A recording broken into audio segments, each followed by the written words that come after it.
Bonjour et bienvenue à Finance 360 avec Alex Demers.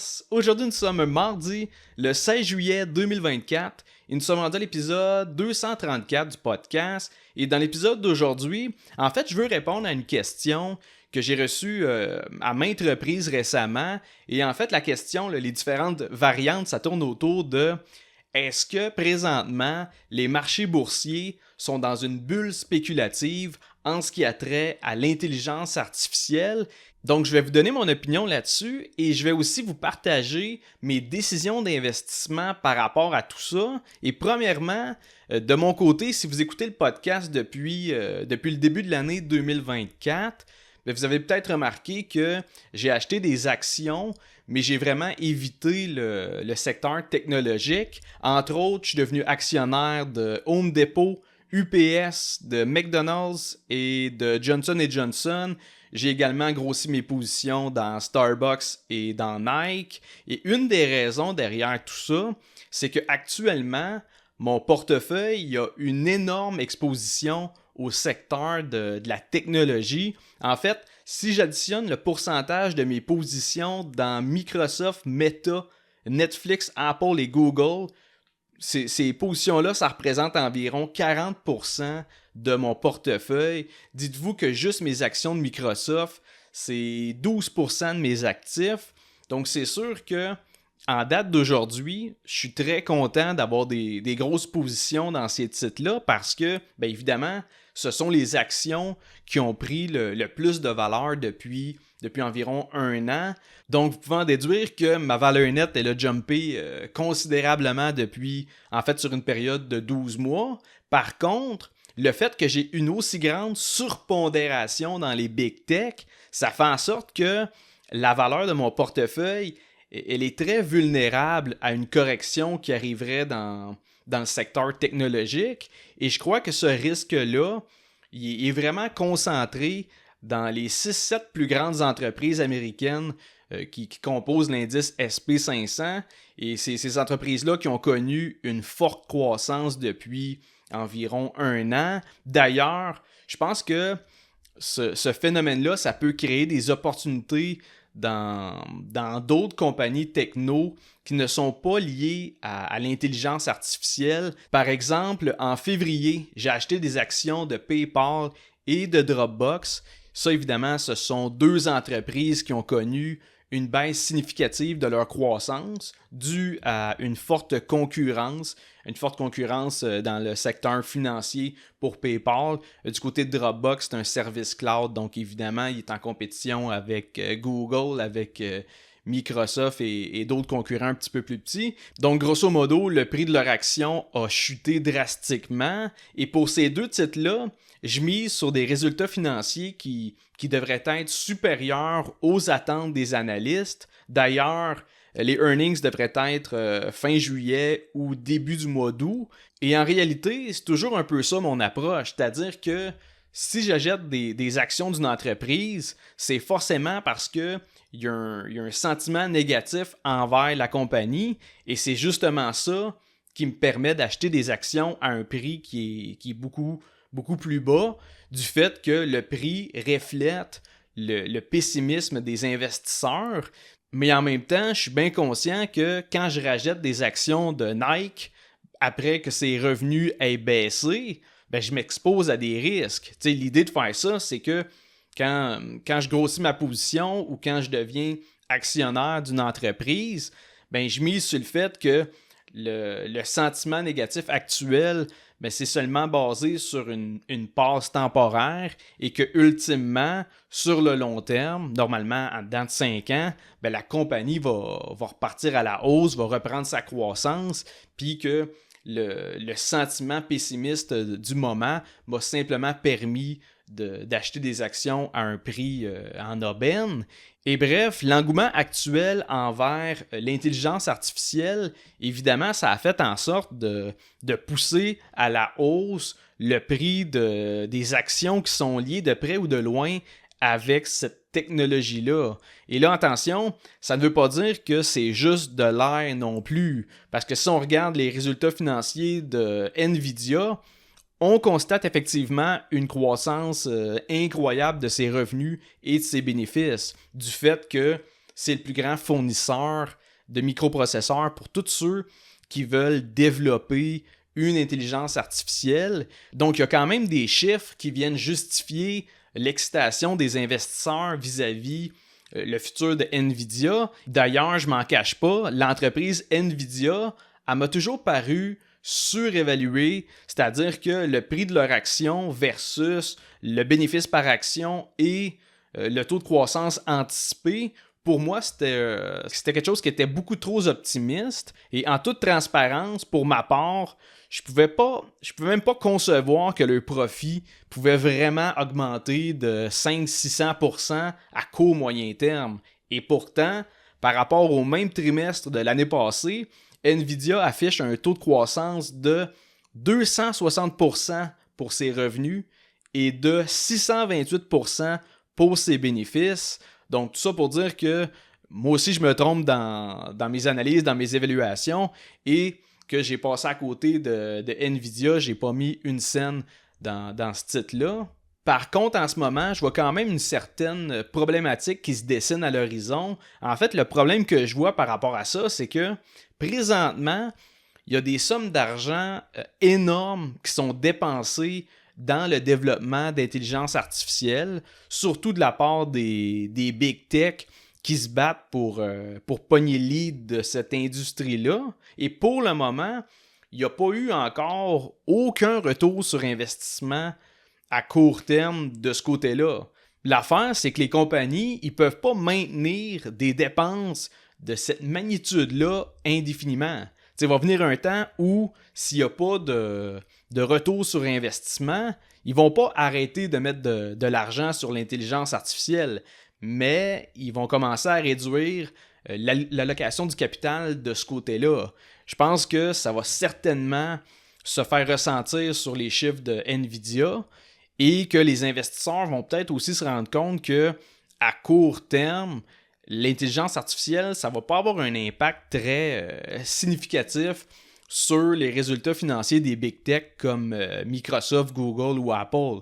Encore là, je ne suis pas en train de dire que d'investir dans l'intelligence artificielle, ça donne rien. Au contraire, moi je suis convaincu que le développement de l'IA, ça va affecter encore plus nos vies que l'arrivée d'Internet et par conséquent, les entreprises qui vont réussir à implanter l'intelligence artificielle, ça va devenir les compagnies dominantes dans le futur. Le problème, c'est que je ne suis pas le seul à penser ça. En fait, il y a littéralement une armée d'investisseurs, autant les petits investisseurs de détail que les institutionnels. Tous ces investisseurs-là, ils souhaitent se positionner dans cette industrie-là, justement parce qu'ils anticipent que l'intelligence artificielle, ça va être révolutionnaire, autant du point de vue sociétal que du point de vue économique. Et c'est là qu'on voit une certaine similitude avec la bulle technologique qui s'est produite dans le milieu des années 1990 et qui a éclaté finalement en 2000. Encore une fois, à l'époque, les investisseurs ils cherchaient à tout prix à investir dans les compagnies qui étaient liées à l'Internet du fait qu'ils anticipaient que l'Internet allait être révolutionnaire. Et honnêtement, les investisseurs dans les années 90, ils n'avaient pas tort non plus, dans le sens que, regardez aujourd'hui tout ce qu'on peut faire avec Internet, puis regardez également les entreprises gigantesques qui ont émergé avec cette technologie-là. Tu sais, sans Internet, il n'y a pas de Facebook Meta, il n'y a pas de Netflix, il n'y a pas de Amazon. Donc, c'est pas que les investisseurs n'avaient pas vu juste avec leurs anticipations, c'est seulement que les attentes étaient tellement élevées à court terme que la valorisation des entreprises cotées en bourse dans ce secteur-là, ça faisait plus de sens. Par exemple, au sommet de la dot-com bubble en 2000, la compagnie Cisco, elle avait atteint une capitalisation boursière de plus de 555 milliards de dollars. Et dites-vous qu'aujourd'hui, 24 ans plus tard, Cisco affiche un market cap d'environ 191 milliards. Et dites-vous qu'en plus, Cisco, ça fait partie des entreprises qui ont qu'on passe au travers de la dot-com bubble, c'est-à-dire que c'est devenu une entreprise profitable, ça a été une excellente business et c'est devenu des leaders dans l'industrie de la réseautique. Donc, ça ne veut pas dire que Cisco, c'est une mauvaise entreprise. Au contraire, ce que ça signifie plutôt, c'est que les anticipations étaient démesurées à l'époque et que l'excitation par rapport à l'Internet, c'est ça qui a poussé les investisseurs à acheter à n'importe quel prix. Et c'est ce phénomène-là qui a gonflé le prix des actions dans le secteur technologique pendant à peu près 5 ans. Et là, je tiens quand même à préciser que présentement, avec les entreprises liées à l'intelligence artificielle, je crois qu'on est encore très loin des niveaux de la bulle technologique des années 90. Par contre, est-ce que c'est possible que ce soit le début d'un certain engouement? Oui. D'ailleurs, je considère que la valorisation de certaines entreprises commence justement à refléter des attentes assez importantes de la part des investisseurs. Évidemment, c'est vis-à-vis les avancées avec l'intelligence artificielle. Et est-ce que les attentes sont démesurées? Ça, il n'y a personne qui a vraiment la réponse à ça. C'est l'avenir qui va nous le dire. Mais pour moi, au prix actuel, pour ce qui est des big tech, autant Nvidia, Microsoft, Apple ou même Netflix qui n'a pas vraiment rapport à l'IA, on ne peut pas parler d'actions en rabais ou de compagnies fortement sous-évaluées. Ça ne veut pas dire que nécessairement il va y avoir une correction de ce côté-là. En fait, il pourrait continuer de monter de même encore pendant des années. C'est juste que, à mes yeux, ça ne semble pas être des opportunités d'achat très attrayantes. Et c'est sûr que c'est un peu plus facile pour moi de dire ça parce que je suis déjà actionnaire de la plupart des big tech, à l'exception de Nvidia et Tesla. C'est sûr qu'en ayant acheté du Microsoft et du Meta durant le crash de 2020, puis du Netflix, Apple et Google en 2022, j'ai pas vraiment le sentiment de manquer le bateau. Fait que je peux quand même vous comprendre, ceux qui ont aucune action de ces compagnies-là, que c'est un peu plate de voir les titres monter puis de ne pas participer à ça. Mais je tiens quand même à vous dire qu'au prix actuel, j'ai pas la moindre envie de grossir mes positions dans l'une ou l'autre de ces titres-là. À l'inverse, comme vous avez pu le constater si vous suivez le podcast, depuis le début de l'année, j'ai trouvé un paquet d'autres compagnies qui me paraissaient sous-évaluées. C'est en cherchant à l'extérieur du secteur technologique, c'est là que j'ai pu trouver des actions en aubaine. Puis on ne parle pas non plus de petites entreprises en difficulté financière. Là. On s'entend, j'ai acheté du Home Depot, du McDonald's, du Johnson & Johnson, UPS. Ça reste des compagnies américaines bien établies, avec une excellente solidité financière, des compagnies qui versent également des dividendes à leurs actionnaires. Pour moi, tous ces achats-là, c'était des opportunités d'investissement incroyables pour le futur. Et ça m'a également permis, par le fait même, de diversifier mon portefeuille dans d'autres secteurs d'activité.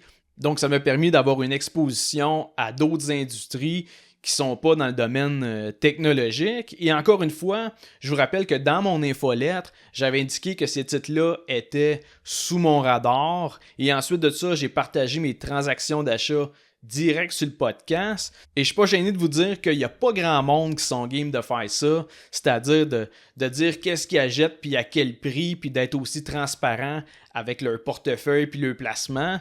Parce que c'est une chose de se tromper puis de perdre du cash. Déjà ça, c'est plate. Mais quand tu te trompes puis que c'est affiché publiquement, c'est pas long que tu te fais ramasser. Et encore là, je prétends pas que je me trompe jamais non plus. C'est juste à regarder mes actions de TELUS puis d'Intel, les deux sont dans le rouge, ou juste à se souvenir que je trouvais Nvidia surévalué l'année passée.